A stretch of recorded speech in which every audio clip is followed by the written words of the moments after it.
들으라 부한 자들아, 너희에게 임할 고생으로 말미암아 울고 통곡하라. 너희 재물은 썩었고 너희 옷은 좀먹었으며 너희 금과 은은 녹이 슬었으니 이 녹이 너희에게 증거가 되며 불같이 너희 살을 먹으리라. 너희가 말세에 재물을 쌓았도다. 보라, 너희 밭에서 추수한 품꾼에게 주지 아니한 삭시 소리 지르며 그 추수한 자의 우는 소리가 만군의 주의 귀에 들렸느니라. 너희가 땅에서 사치하고 방종하여 살육의 날에 너희 마음을 살찌게 하였도다. 너희는 의인을 정죄하고 죽였으나 그는 너희에게 대항하지 아니하였느니라. 그러므로 형제들아, 주께서 강림하시기까지 길이 참으라. 보라, 농부가 땅에서 나는 귀한 열매를 바라고 길이 참아 이른 비와 늦은 비를 기다리나니 너희도 길이 참고 마음을 굳건하게 하라. 주의 강림이 가까우니라. 형제들아, 서로 원망하지 말라. 그리하여야 심판을 면하리라. 보라, 심판주가 문 밖에 서 계시니라. 형제들아, 주의 이름으로 말한 선지자들을 고난과 오래 참음의 본으로 삼으라. 보라, 인내하는 자를 우리가 복되다 하나니 너희가 욥의 인내를 들었고 주께서 주신 결말을 보았거니와 주는 가장 자비하시고 긍휼히 여기시는 이이시니라. 내 형제들아, 무엇보다도 맹세하지 말지니 하늘로나 땅으로나 아무 다른 것으로도 맹세하지 말고 오직 너희가 그렇다고 생각하는 것은 그렇다 하고 아니라고 생각하는 것은 아니라 하여 정죄 받음을 면하라. 아멘. 7월 들어 매일 성경의 큐티 본문이 야고보서여서 매일 새벽마다 야고보서 설교를 해왔는데요. 주일에는 새벽 예배가 없기 때문에 그냥 건너뛰어야 하는 본문을 오늘 주일 설교를 통해서 말씀드리려고 합니다. 야고보서는 예수 믿는 우리 성도들이 이 세상에서 어떻게 하면 경건한 삶을 살 수 있는가에 대한 실천적인 지혜를 제공해 주는 책입니다. 1장 26절, 27절이 핵심 구절인데요. 자, 우리 함께 읽어보겠습니다. 누구든지 스스로 경건하다 생각하며 자기 혀를 재갈 물리지 아니하고 자기 마음을 속이면 이 사람의 경건은 헛것이라. 하나님 아버지 앞에서 정결하고 더러움이 없는 경건은 곧 고아와 과부를 그 환난 중에 돌보고 또 자기를 지켜 새 속에 물들지 아니하는 그것이니라. 여기서 야고보는 참된 경건의 세 가지 실천적인 모습을 제시합니다. 첫째는 자기 혀를 통제하는 것, 둘째는 고아와 과부, 즉 어려운 처지에 있는 사람들을 그 환난 중에서 돌아보는 것, 셋째는 자기를 지켜 새 속에 물들지 아니하는 것입니다. 그리고 야고보는 이것을 좀 더 구체적으로 이제 부연 설명해 나가는데요. 2장에서는 어려운 처지에 있는 사람들을 차별하지 말고 돌아보는 것에 대해서 이야기를 하고요. 3장에서는 자기 혀를 통제하는 것에 대해서 말씀합니다. 그리고 4장에서는 자기를 지켜 새 속에 물들지 않는 것에 대해서 이야기를 합니다. 오늘 본문인 5장 1절로 12절은요. 자기를 지켜 새 속에 물들지 않는 것에 대해 4장에서 계속 이어지는 내용인데요. 이 본문의 주제는 그날을 기억하며 살라는 것입니다. 그날이 어떤 날입니까? 우리 주님께서 다시 오시는 날, 그래서 하나님이 심판하시는 바로 그 날입니다. 그 날을 기억하며 살라는 것입니다. 그리고 이러한 주제 하에 오늘 본문은 세 가지 내용을 다루고 있습니다. 1절로 6절에서는 부에 대하여, 7절로 11절에서는 인내에 대하여, 그리고 12절에서는 맹세에 대하여 다루고 있는데요. 이것을 하나씩 살펴보겠습니다. 먼저 1절로 6절까지에서는 그날을 기억하며 통곡하라는 주제로 말씀을 합니다. 특별히 야고보는 부한 자들에 대해서 언급을 하는데요. 자, 1절을 같이 읽어볼까요? 들으라 부한 자들아, 너희에게 임할 고생으로 말미암아 울고 통곡하라. 앞으로 이 부한 자들에게 고생이 임할 터이니 울고 통곡하라고 합니다. 앞으로 그들에게 심판이 임할 것이라는 말입니다. 여기서 말하는 부한 자들은 단순히 부자를 가리키는 말이 아닙니다. 부당한 방법으로 부를 쌓은 부자, 자신에게 주어진 부에 대한 사명을 제대로 감당치 않은 부자를 가리키는 말입니다. 성경은요, 부자라고 해서 무조건 매도하지 않습니다. 성경에 보면 두 종류의 부자가 있는 것을 볼 수 있습니다. 하나는 선한 부자입니다. 이것은 정직하게 돈을 벌어서 하나님과 이웃을 위해서 제대로 쓰고 있는 사람입니다. 욥이라든가 바나바, 빌레몬 같은 사람이 대표적인 사람이죠. 다른 하나는 악한 부자로서 부정한 방법으로 돈을 벌어 쌓아두고 자기 자신만을 위해서 쓰고 있는 사람입니다. 구약에 나오는 나발 같은 사람, 또 누가복음 12장에서 예수님께서 어리석은 부자의 비유에서 말씀하신 그 부자, 또 누가복음 16장에서 부자와 나사로의 비유에 나오는 부자 같은 사람이 대표적인 예죠. 자, 그런데 오늘날 이 선한 부자는 찾아보기가 쉽지 않습니다. 그 원인이 뭘까 이렇게 생각을 해보면 그 배후에 부에 대한 왜곡된 사상이 깔려 있는 것을 볼 수 있습니다. 특히 이제 우리 그리스도인들 가운데서 지금 하는 얘기인데요. 오늘날 수많은 그리스도인들의 생각을 좀먹고 있는 부에 대한 왜곡된 사상이 있는데 그것은 소위 번영의 복음이라고 하는 것입니다.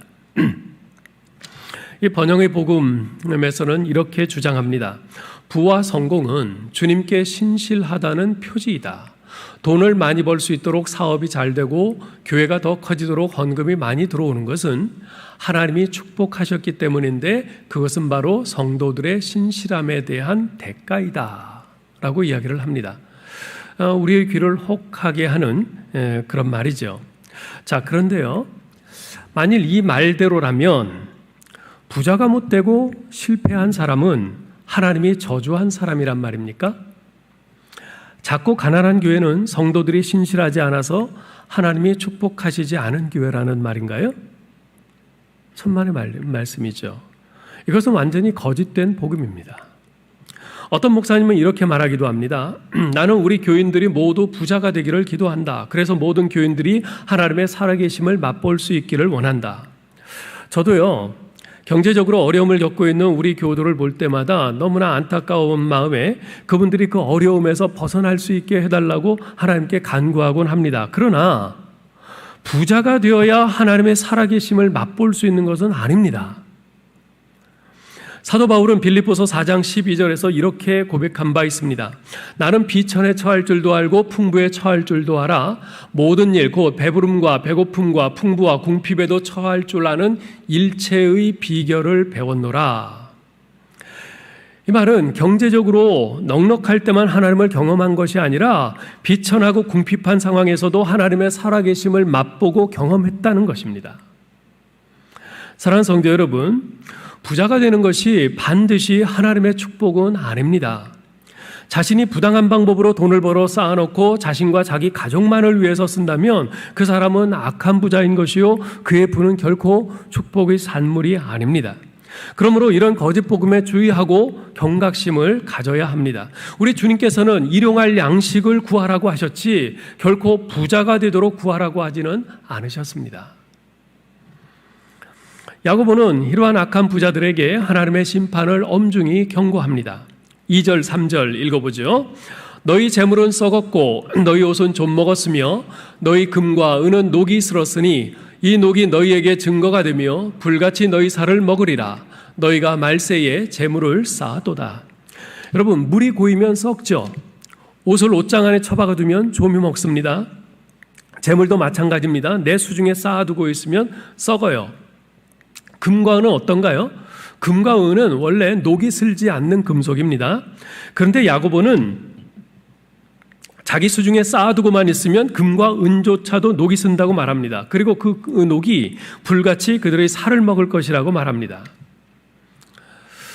오늘날 사람들은 경제에 대단히 민감합니다. 그래서 대통령이 되려고 하면 다른 그 무엇보다도 경제 정책에 대한 국민들에게 신뢰받을 만한 확실한 정책을 내세워야 돼요. 모두가 경제, 사실 이 돈에 아주 굉장히 몰입이 되어 있는데요. 경제가 뭡니까? 돈을 돌게 하는 것이 경제입니다. 경제가 안 좋다는 것은 돈이 돌지 않는다는 말이죠. 돈 있는 사람들이 자기 수중에 꽉 움켜쥐고 있는 겁니다. 우리나라 화폐 중에 가장 단위가 큰 것은 신사임당이 그려져 있는 5만 원권 지폐입니다. 2019년 말 기준으로 이제까지 98조 원가량의 5만 원권 지폐를 발행을 했습니다. 그리고 그 이후로 매달 2조 원씩의 5만 원권 화폐를 계속 신규 발행하고 있다고 합니다. 그렇다면 계산을 해보면요, 현재까지 약 134조 원가량의 5만 원권 지폐를 발행했다는 겁니다. 그런데도 시중에 유통되고 있는 것은 30%밖에 되지 않는데요. 70%, 즉 94조 원 정도의 엄청난 5만 원권 지폐를 사람들이 어디에 쌓아놓고 그것을 자자손손 물려주거나 돈 세탁하는데 사용하고 있는 것이요.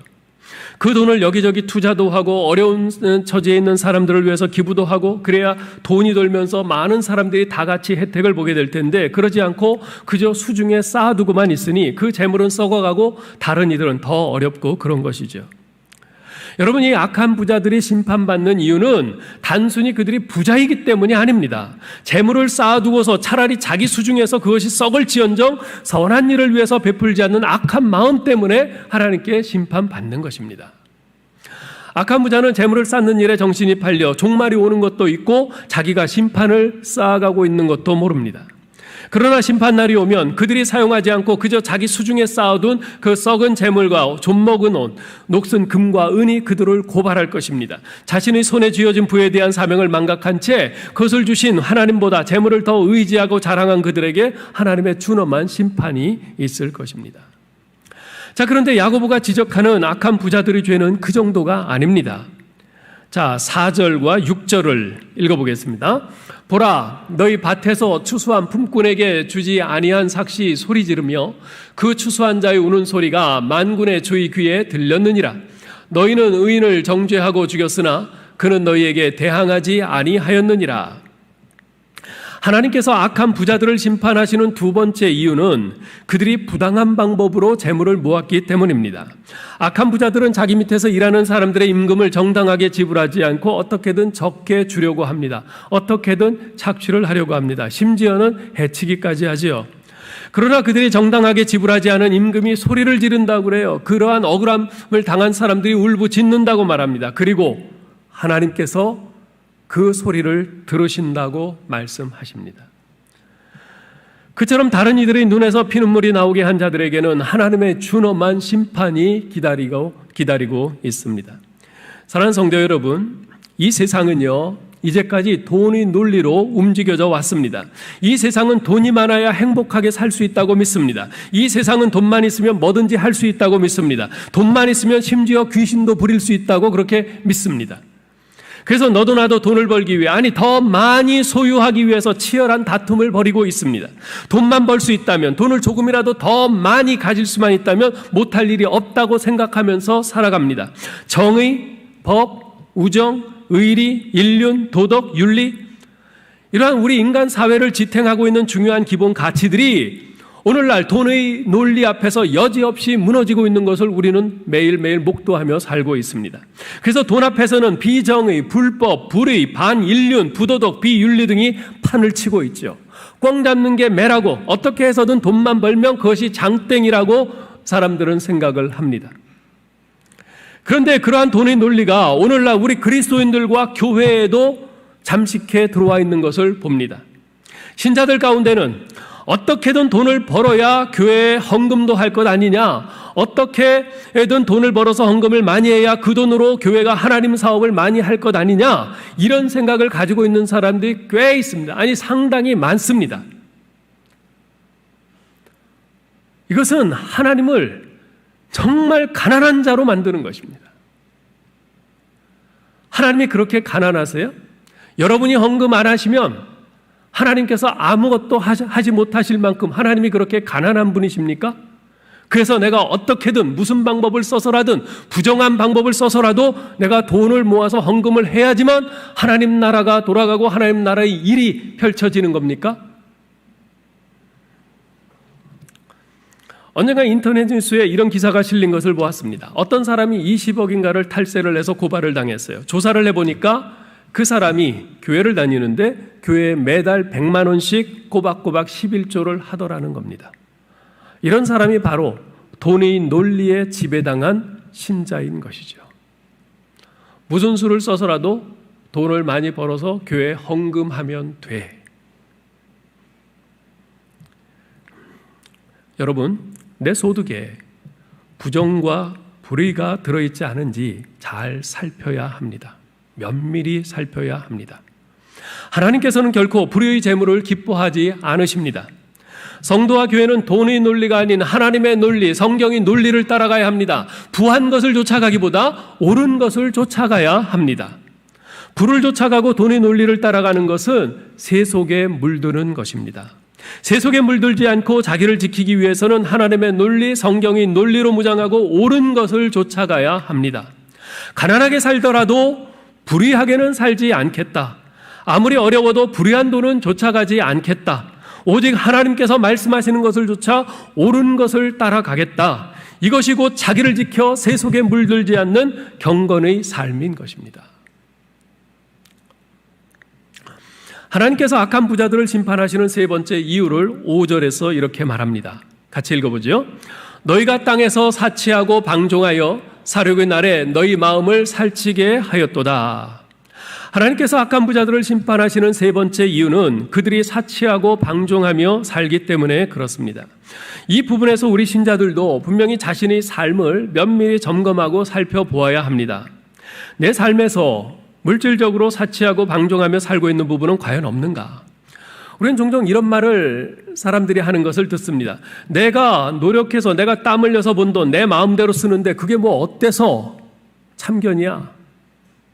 네, 자기가 노력해서 번 돈 자기 마음대로 쓰는데 뭐 누가 뭐라 그러겠어요? 그러나 그것은 하나님을 믿지 않는 사람들은 그렇게 말할 수 있어도요, 하나님을 믿는 그리스도인들은 그렇게 말할 수 없습니다. 그렇게 말해서는 안 됩니다. 왜냐하면 우리는 성령을 모시고 사는 그리스도인들이기 때문에 그렇습니다. 성령의 9가지 열매 중에 하나가 뭡니까? 절제 아니겠어요? 내가 가진 재물이 아무리 내 자신이 열심히 일하여 정직하게 번 것이라 해도 그것을 사용하는 면에 있어서도 우리는 그리스도인다워야 합니다. 즉 돈 버는 방법뿐 아니라 돈 쓰는 방법도 모두 그리스도인다워야 합니다. 우리 그리스도인들은 우리 수중에 있는 재물을 보는 눈이 달라야 돼요. 그것은 내 것이 아니라 하나님의 것입니다. 하나님께서 우리에게 맡기신 것입니다. 우리는 단지 관리인이요 청지기일 뿐입니다. 따라서 이 재물의 주인이신 하나님께서 내게 있는 재물을 어디에 어떻게 쓰기를 원하시는지 묻고 하나님의 뜻에 순종해야 합니다. 이 부분에 있어서 우리는 요한 웨슬레의 말을 귀담아 들을 필요가 있습니다. 요한 웨슬레가 이런 말을 했어요. 그의 신앙이 얼마만큼 성장하고 있는가 하는 것은 그가 물질을 어떻게 사용하고 있느냐 하는 것과 비례한다. 저는 이 말에 전적으로 동의합니다. 그의 신앙이 얼마만큼 성장하고 있는가 하는 것은 그가 물질을 어떻게 사용하고 있느냐 하는 것과 비례한다. 그 사람이 아무리 교회 모든 예배, 새벽 기도까지 한 번도 빠지지 않고 잘 나오고 봉사 열심히 하고 뭐 헌금도 많이 하고 그렇게 한다 할지라도 그가 사치하고 방종하게 그렇게 재물을 사용한다면 그 사람이 과연 성숙한 신앙인인가? 이것은 의문의 여지가 있는 것입니다. 특별히 물질적으로 어려운 이들을 돕는 일에 인색해서는 안 됩니다. 자기가 사치하고 방종하지 않을 뿐 아니라 물질적으로 어려운 이들을 돕는 일에 인색해서는 안 됩니다. 요한일서 3장 17절에서 말씀하죠. 누가 이 세상의 재물을 가지고 형제의 궁핍함을 보고도 도와줄 마음을 막으면 하나님의 사랑이 어찌 그 속에 거할까 보냐. 요한 웨슬레가 좀 전에 한 말과 일맥상통하는 말입니다. 우리 주변에는 이 경제적으로 궁핍한 사람들이 참으로 많습니다. 우리 교회 안에도 그런 분들이 적지 않습니다. 반면에 먹고 사는 것 걱정 없이 경제적으로 넉넉한 분들도 꽤 있습니다.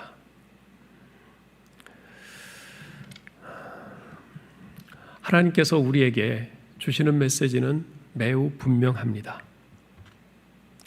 내가 너에게 준 그 재물의 의미를 기억하거라. 그 재물에 사명이 있다 말씀하십니다. 오늘 본문의 두 번째 단락은 그날을 기억하며 인내하라 하는 내용입니다.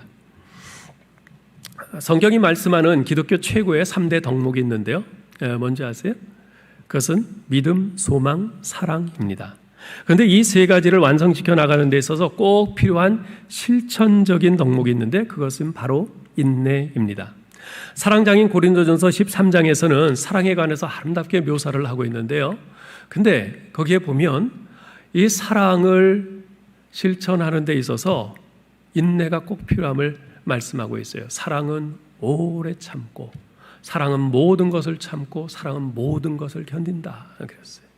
사랑의 인내에 대해서 말씀하고 있습니다. 믿음장인 히브리서 11장에서는 믿음에 관해서 믿음의 선진들의 예를 쭉 들면서 설명을 하고 있는데 그와 같이 믿음으로 이 어려운 세상 속에서 그 믿음을 붙잡고 우리의 하나님을 바라보면서 나아갈 수 있기 위해서는 인내가 필요함을 말씀합니다. 믿음은 바라는 것들의 실상이요 보지 못하는 것들의 증거라라고 하면서 하나님이 보이지 않는 이 세상 속에서 내가 믿음의 인내를 가지고 나아가야 할 것을 말씀합니다. 오늘 본문에서는 소망의 인내에 대해서 말씀하고 있습니다. 즉 야고보는 주님의 재림에 대한 소망의 근거에서 인내하라고 호소하는 것이죠. 자, 7절 상반절과 8절을 같이 읽어보겠습니다. 그러므로 형제들아 주께서 강림하시기까지 길이 참으라. 너희도 길이 참고 마음을 굳건하게 하라. 주의 강림이 가까우시니라. 자, 길이 참으래요. 오래 참으라는 것이죠. 자, 근데요, 왜 그렇게 길이 참으라고요? 주님이 강림하시기 때문에, 주님의 강림이 가까우시기 때문에 참아야 된다는 것이에요. 초대교회 성도들은요, 주님이 곧 다시 오실 것으로 생각해서 그 기대가 아주 충만했습니다. 그래서 그들의 인사는 주님이 다시 오신다는 것이었어요. 서로 만나서 인사할 때 우리들처럼 안녕하세요, 뭐 식사하셨어요? 이렇게 묻는 것이 아니라 주님이 다시 오십니다. 이렇게 인사를 했어요. 주님이 다시 오십니다. 그렇게 해서 그들은 서로 정신을 바짝 차리면서 혹시 느슨해져 있는 자신의 신앙 자세를 바로잡기도 했고요. 또 그렇게 인사함으로써 유혹에 빠져들 뻔하다가도 그 유혹을 물리칠 수도 있게 되고 그랬죠. 우리 인생은요, 특히 신앙생활은 인내의 연속입니다. 인내의 성공이 있고요, 인내의 열매가 있습니다. 요한에슬레의 어머니는 아들이 나쁜 짓을 할 때마다 그 버릇을 고쳐주려고 충고하고 또 충고하기를 20번이나 했어요. 그것을 본 남편이 어떻게 그렇게 당신은 20번이나 인내하면서 충고할 수 있어? 그렇게 묻자 그녀가 이렇게 대답을 합니다. 내가 19번만 참았다면 그동안 참은 것이 모두 헛수고가 되었을 거예요. 그런데 20번까지 참았기에 결국 내 아들이 잘된 것이죠. 인내에 성공이 있는 겁니다. 인내에 성공의 열매가 있는 겁니다. 자, 야고보는 이렇게 그날을 기억하면서 인내하라 말씀을 하는데 그 인내의 예로서 세 가지를 언급하고 있습니다. 첫째는 농부의 인내입니다. 우리 7절 하반절을 읽어보죠. 보라, 농부가 땅에서 나는 귀한 열매를 바라고 길이 참아 이른 비와 늦은 비를 기다리나니. 농부의 인내는요, 맹목적인 인내가 아닙니다. 소망 가운데 기다림입니다.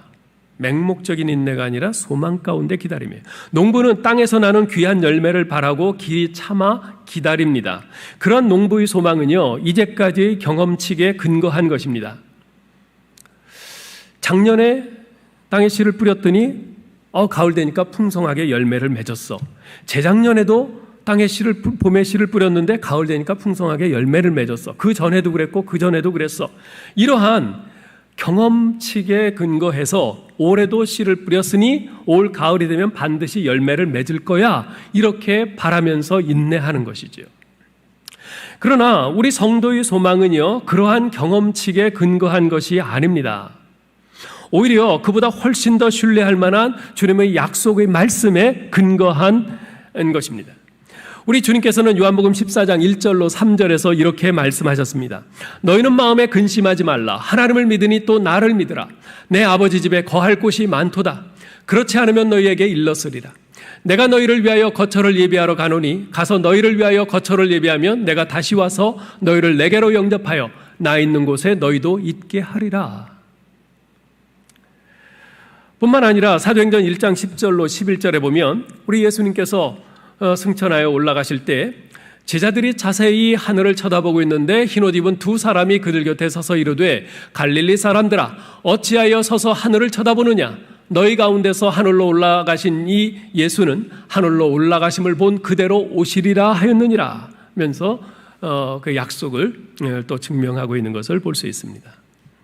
여러분, 아까 농부는 자신의 경험치에 근거해서 이 가을에 열매를 맺을 것을 소망한다고 그랬죠. 그런데요, 그 경험치기란 것은 100% 보장할 수가 없는 겁니다.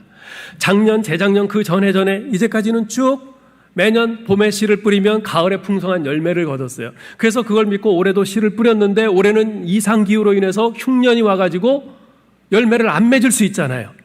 그죠? 흉작이 날 수 있잖아요. 그 경험치기라는 것은 그런 거예요.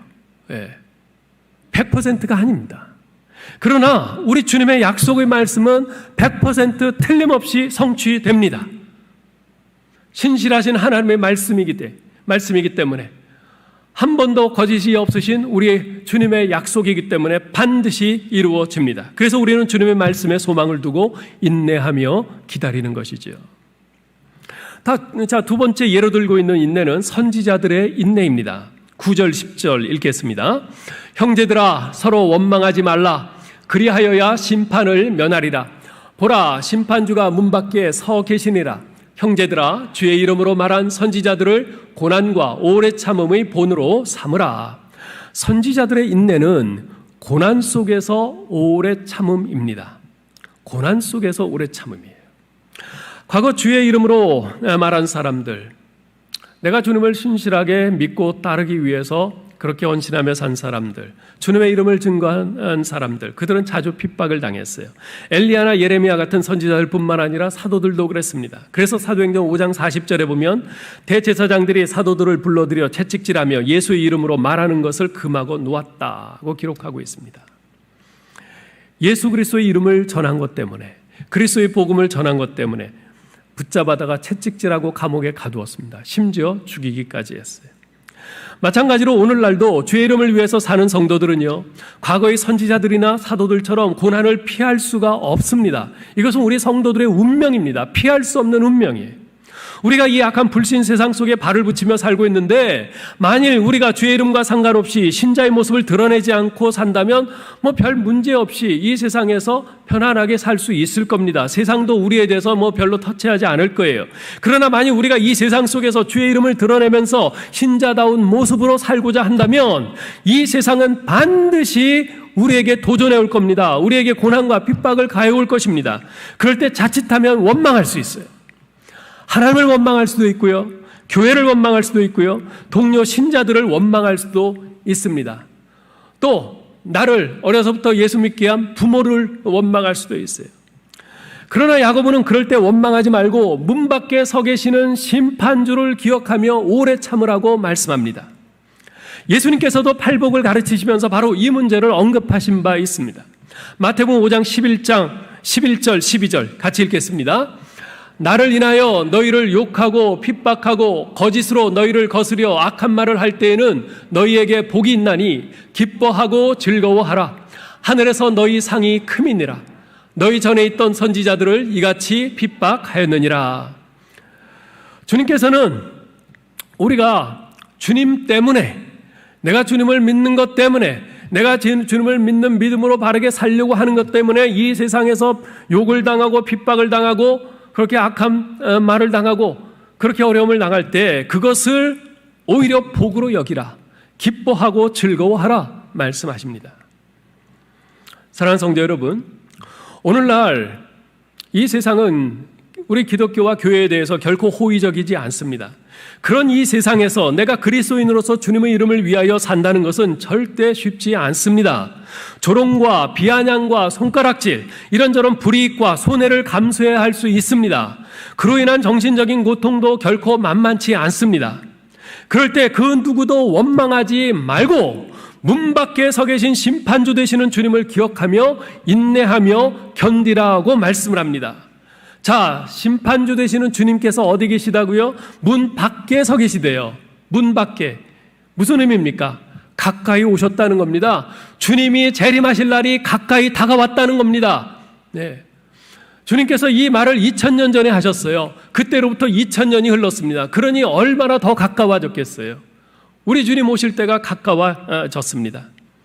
우리 주님께서 다시 오시면 우리가 주님의 이름을 위해서 내가 주님을 섬기며 사느라고 이 땅에서 당한 그 모든 고통과 조롱과 비아냥, 그 상처와 눈물, 그것을 다 닦아주시고 싸매어주시고 치유해주시고 위로해 주실 것입니다. 그러므로 그런 일을 당한다 해요. 그 누구도 원망하지 말고 이제 곧 이 땅에 재림하시고 심판하실 우리 주님, 문 밖에 서 계신 심판주 되신 주님을 기억하며 인내하며 견디실 수 있기를 바랍니다. 셋째는 욥의 인내입니다. 욥의 인내. 11절 읽어보죠. 보라, 인내하는 자를 우리가 복되다 하나니 너희가 욥의 인내를 들었고 주께서 주신 결말을 보았거니와 주는 가장 자비하시고 긍휼히 여기시는 이시니라. 욥의 인내는 어떤 인내였냐면 하나님의 은혜로 견디는 인내였습니다. 욥의 인내는 하나님의 은혜로 견디는 인내였습니다. 성경에 언급된 고난의 인물 가운데 욥에 필적할 수 있는 사람은 없습니다. 욥은 축복의 사람이었고 하나님을 매우 사랑했던 아주 경건한 인물이었습니다. 그럼에도 불구하고 그는 지옥불의 재난을 당했습니다. 악에 찬 사탄의 시험은 욥의 가족, 재산, 건강, 마음의 평안을 모두 빼앗아갔습니다. 욥의 삶은 온통 비극과 파탄으로 추락하고 말았지요. 우리들 대부분은 욥이 당한 이 고난의 일부분만 당해도 완전히 절망할 겁니다. 욥은 때로 너무나 괴로워서 하나님을 원망하기도 하고 그의 마음은 무서운 번민에 빠지기도 했습니다.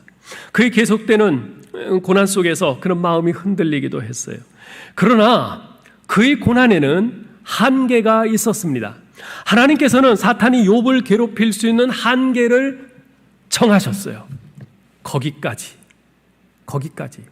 그 이상은 내 종 욥을 손대지 마라. 하나님께서 한계를 정해놓으셨습니다. 고난당하고 있는 욥의 삶 속에서도 하나님의 눈동자는 욥을 향하고 계셨고 하나님의 손길은 여전히 욥을 감싸고 계셨습니다. 욥이 그 불같은 시험을 견딜 수 있었던 것은 결코 그의 능력이나 그의 의지가 대단해서가 아니라 그의 믿음이 뛰어나서가 아니라 오직 하나님의 은혜 때문이었습니다. 그 결과 욥은 주는 가장 자비하시고 긍휼히 여기시는 이심을 분명히 알게 되었죠. 사랑하는 성도 여러분, 신앙생활에서 정말 중요한 것은 내가 어떤 일을 얼마나 영웅적으로 훌륭하게 해내었느냐가 아니라 그 일을 해나가는 과정에서 과연 내가 얼마나 하나님을 의지하고 신뢰했으며 그 모든 것이 하나님의 은혜임을 얼마나 깨닫고 있는가 하는 것입니다. 우리는 하나님의 은혜가 아니면 그 무엇 하나도 감당하지 못합니다. 우리가 그 모든 불같은 시험 속에서도 여기까지 올 수 있었던 것은 물론 여러분도 노력하셨겠지만 그러나 그 노력만으로 됐겠어요? 아니요. 하나님의 도우시고 보호하시고 인도하시고 붙잡아 주시는 그 은혜가 없었으면 우리는 오지 못했습니다. 우리가 당하는 시련과 고난의 한가운데 주님께서 우리와 함께 하고 계신다는 것을 알아야 합니다. 시련과 고난이 있다고 해서 주님이 우리 편이 아니신 것이 아닙니다. 우리들이 기억해야 할 교훈은 우리의 신앙생활이 비록 실패와 눈물과 고난의 골짜기를 지난다 할지라도 하나님은 자비하시고 긍휼하셔서 우리를 끝까지 붙잡아 주신다는 것입니다. 그래서 우리 그리스도인들은 오히려 시련의 굴레 속에서 주님의 영원하신 사랑을 확인하며 주께서 주신 복된 약속들에 더욱 굳게 매달릴 수 있는 것이지요. 오늘 본문의 세 번째 단락은 12절입니다. 12절은 이렇게 말씀합니다. 같이 읽어보죠. 내 형제들아, 무엇보다도 맹세하지 말지니 하늘로나 땅으로나 아무 다른 것으로도 맹세하지 말고 오직 너희가 그렇다고 생각하는 것은 그렇다 하고 아니라고 생각하는 것은 아니라 하여 정죄받음을 면하라. 이 세 번째 단락 12절에서 야고보는 그날을 기억하며 진실하라. 그날을 기억하며 진실하라는 말씀을 하고 있습니다. 야고보는 맹세하지 말라고 말합니다. 여러분, 사람들이 주로 언제 맹세하죠? 상대방이 내가 하는 말을 잘 믿지 않을 때, 믿지 않는 것처럼 보일 때 맹세하면서 말하잖아요. 그죠? 그래서 어떻게 해서든지 상대방에게 내 말에 대한 믿음을 심어주려고, 내 말을 믿게 하려고 그렇게 맹세를 합니다. 내 말이 사실이 아니면 내 성을 간다. 내 말이 거짓말이면 내가 네 자식이다. 뭐 이런 식의 맹세를 한단 말이죠. 자, 그런데 그렇게 맹세한다고 해서 상대방이 내 말을 믿을까요? 믿을 수도 있고 여전히 믿지 않을 수도 있습니다. 왜 그럴까요? 상대방이 내 말을 믿고 안 믿고는요, 나의 맹세에 달려있지 않습니다. 그 무엇을 갖다 걸고 맹세해도 내 자신이, 나의 인격이 믿을만하지 못하면 내가 무슨 말을 해도 상대방은 믿지 않습니다. 믿는 척 할 뿐이죠. 주님께서 너희는 도무지 맹세하지 말라고 하신 이유가 바로 이것입니다.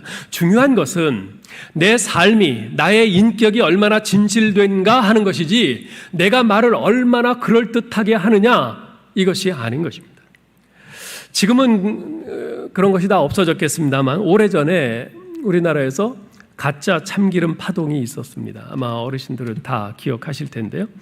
그 후에 이 참기름을 파는 회사들은 자기네에서 파는 그 참기름 통이나 병 그 겉에 자기네 참기름이 진짜임을 강조하기 위해서 순 참기름, 참기름, 진짜 고소한 참기름 이런 식의 말들을 거기다 막 갖다 붙였어요. 예. 자, 그런데 이름을 그렇게 붙인다고 해서 소비자들이 신뢰하겠습니까? 한번 신뢰가 무너지면 안 믿어요. 그보다 더한 말 갖다 붙인다고 해도 안 믿어요. 그래서 당시 이렇게 미국에 다녀오는 사람들이 선물로 미국에서 일본 참기름을 가져다 주면 너무나 좋아했어요. 미국에 당시에 그 일본 참기름을 수입하고 있었는데, 그래서 미국에서 팔고 있었는데 미국 FDA에서 그 일본 참기름을 철저히 검사를 해가지고 순도 100%의 진짜 참기름인 것을 확인하고 그것을 수입해서 팔았어요. 한 깡통인데 1리터짜리인데 값도 굉장히 싸요. 그래서 미국 갔다 오는 분이나 미국에서 한국 방문하는 분들이 그 참기름을 하나씩 갖고 와서 선물로 주면 너무너무 좋아했죠. 우리 사랑하는 성도 여러분, 맹세가 중요한 것이 아닙니다. 우리 신자들에게 있어서는 진실된 말, 진실된 삶, 진실된 인격이 중요합니다.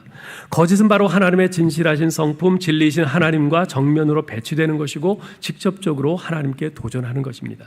그래서 하나님께서는 10계명 중 제9계명에서 거짓 증거하지 말라 이렇게 엄히 명하신 것이죠. 본문 12절에 보면 무엇보다도 맹세하지 말라 그렇게 말씀하세요. 무엇보다도 맹세하지 말라. 이 말은 예수 믿는 사람에게는 진실되고 정직한 것이 가장 큰 덕목이라는 의미입니다. 오늘날 우리나라에서 일어나고 있는 정치 사회적인 크고 작은 수많은 사건들을 보면서 너무나도 안타깝고 부끄러운 것은 어째서 우리 그리스도인들이 이다지도 진실되지 못하고 정직하지 못할까 하는 것입니다. 크리스찬 정치인들이 아무리 국회 청문회나 법정에 나와서 진실된 증언만을 하겠다고 손을 들고 선서를 하고 맹세의 말을 한다 해도 그들의 말을 곧이곧대로 믿는 국민들은 별로 없다는 것, 이것이 바로 오늘날 우리나라 기독교의 현 주소입니다. 사랑하는 성도 여러분, 우리가 진실된 인격, 진실된 삶을 쌓아갈 때 우리 말에는 더 이상 맹세를 덧붙일 필요가 없습니다. 그저 그러면 예, 아니면 아니요, 그러면 돼요. 그러면 사람들이 나의 진실된 인격, 진실된 삶, 이제까지 보아온 그 삶을 보고 믿어줍니다. 아니, 사람들이 믿어주지 않는다 해도 관계없습니다. 우리 주님의 심판대 앞에 설 그날을 기억하며 그때 부끄럽지 않게 사는 것이 중요한 것이니까요. 우리 주님께서 앞으로 다시 오실 것이고 우리는 모두 그 앞에 서게 될 터인데 그때 부끄럽지 않은 것이 중요한 것이지 지금 사람들에게 인정받고 안 받고 그게 중요한 건 아니지 않습니까? 이제 말씀을 맺겠습니다. 오늘 본문에서 야고보는 여러 가지 다양한 말로 종말의 날을 표현하고 있습니다. 1절에서 너희에게 임할 고생, 그 주님 재림의 때에 임할 그 심판을 말하는 거죠. 3절에 말세, 5절에 살육의 날, 주님 재림하실 때 그때 무서운 심판이 임할 것을 말하는 거죠. 7절에 주께서 강림하시기까지, 8절 주의 강림이 가까우시니라, 9절에 심판, 또 보라 심판주가 문 밖에 서 계시니라, 11절 주께서 주시는 결말, 이런 것들이 다 종말의 날을 표현하고 있는데요. 주님이 다시 오시는 날, 주님 앞에 서서 심판받는 날, 그 날이 다가오고 있다는 겁니다. 사랑하는 성도 여러분, 대부분의 사람들은요, 이 세상에서의 삶이 전부인 것처럼 살아갑니다. 그러기에 어떻게 해서든 조금이라도 더 움켜쥐고 더 많이 누리면서 살려고 합니다. 다른 사람이 어찌 되건 말건 나만 배불리 잘 먹고 잘 살면 그만이라고 생각하는 사람이 너무나 많습니다. 아무리 열심히 교회 다녀도 그런 식의 사고방식을 갖고 산다면 그 사람은 세속에 물든 사람입니다. 자기를 지켜 세속에 물들지 않는다는 것은 이 땅에서의 삶이 전부라고 하는 그런 사고방식과 그런 생활방식을 버리고 종말의식을 가지고 사는 것입니다. 주님이 다시 오신다. 우리 모두 주님의 심판대 앞에 서게 될 그날이 다가오고 있다. 주님께서는 각 사람이 행한 바에 따라 준엄한 심판을 하실 것이다 라고 하는 이 종말의식을 가지고 살아야 합니다. 이것이 바로 자기를 지켜 세속에 물들지 않는 것이고 또한 세속에 물들지 않을 수 있는 비결이기도 합니다. 이 부분에서 크게 양극단이 있습니다. 오늘날 신천지를 비롯한 이단들은요, 너무나 지나치게 종말론으로 기울었습니다. 그래서 이 땅에서 내가 하나님의 백성으로서 빛과 소금의 삶을 책임있게 살아갈 것인가 하는 문제에는 전혀 관심이 없습니다. 오직 종말만 이야기하면서 사람들을 미혹합니다. 종말이 다가오는데 그런 게 다 무슨 소용이 있느냐는 겁니다. 그러다 보니까 거짓과 사기, 불의, 불법이 판을 치고 심지어 인륜 파괴도 서슴지 않습니다. 그와는 정반대 쪽에 있는 극단이 있어요. 오늘날 우리 그리스도인들 가운데는요, 이 종말의식이 전혀 없이 오직 이 땅에서의 삶에만 매몰되어 있는 사람들이 적지 않습니다. 그런 사람들은 주일날 성경책 들고 교회에 간다는 것을 제외하고는 예수 믿지 않는 이 세상 사람들과 다른 점이 거의 없습니다. 진정한 그리스도인은 현세와 종말의 균형을 지니고 있는 사람입니다. 심판주 되신 우리 주님께서 반드시 다시 오실 것이며 그분이 오시면 모든 사람들은 그 앞에 반드시 서게 될 것이고 각자의 행한 바에 따라 그분이 준엄한 심판을 받게 될 것이라고 하는 이 종말의식을 분명히 지닌 사람입니다. 동시에 하나님께서 나를 이 땅에 살게 하시는 목적이 무엇인가? 예수 믿는 내가 어두운 이 세상을 밝히고 썩어가는 이 세상을 정화하는 빛과 소금으로 살라고 사명을 주신 것이 아닌가 하는 이 현세의 사명의식을 분명히 붙잡는 사람입니다. 우리 사랑하는 성도 여러분, 여러분은 어느 쪽에 있습니까? 종말에만 치우친 그런 극단으로 가 있습니까? 아니면 이 세상에서의 삶이 전부다고 하는 그 극단에 가 있습니까? 아니면 이 종말의식을 한편으로 지니고 있으면서 이 현세에서의 하나님의 그 부르신 그 사명의식을 분명히 인식하고 그것을 감당하기 위해 사는 그러한 그리스도인입니까?